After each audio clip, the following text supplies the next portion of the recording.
Good morning, everyone. I thought I would talk about love today.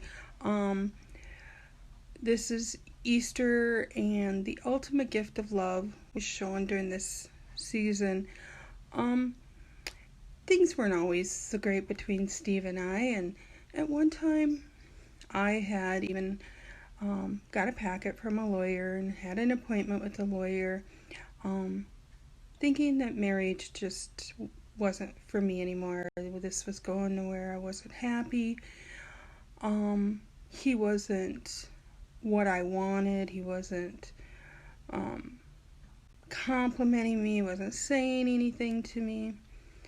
So I was gonna go ahead and go through a divorce, and all of a sudden this overwhelming urge came over me before I was to go and visit the lawyer, and the urge was to pray.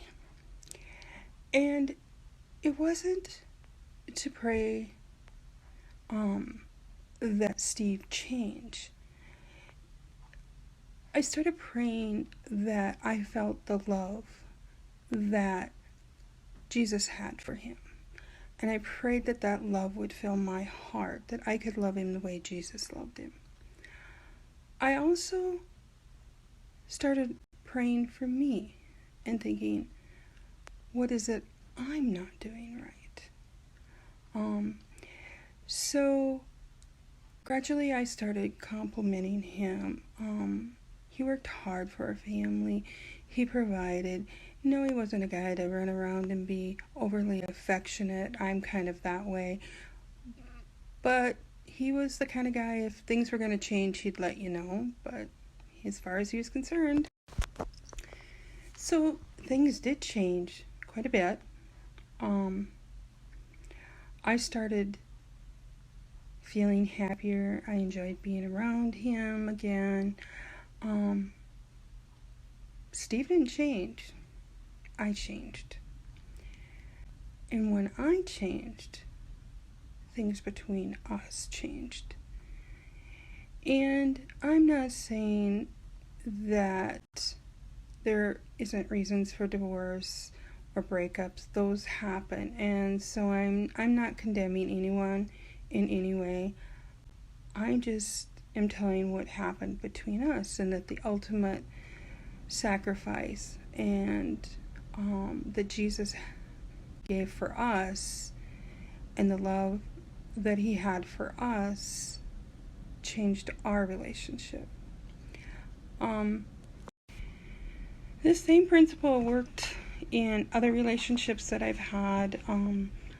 I had one at work, and I'll talk about that someday, but how that changed my whole perception of a person. And then I've seen it work in my children. When my oldest son started dating his wife, she had a 4-year-old, and I talked to him and I said, you have to understand, you're just not dating her, you're dating a child. And if you guys break up, a child just doesn't understand the way an adult understands. Well, he ended up having just the most beautiful relationship with her. And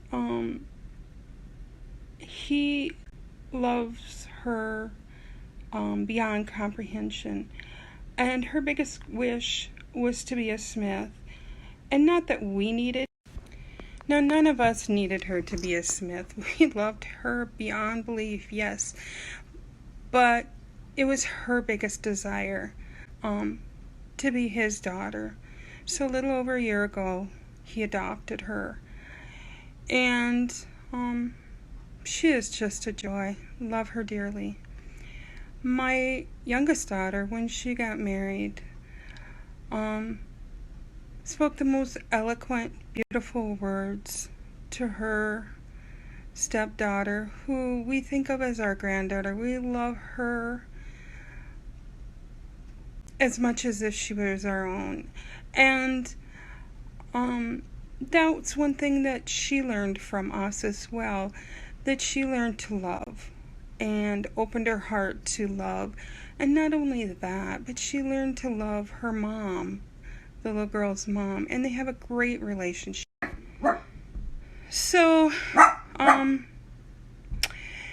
hope for you that you find love.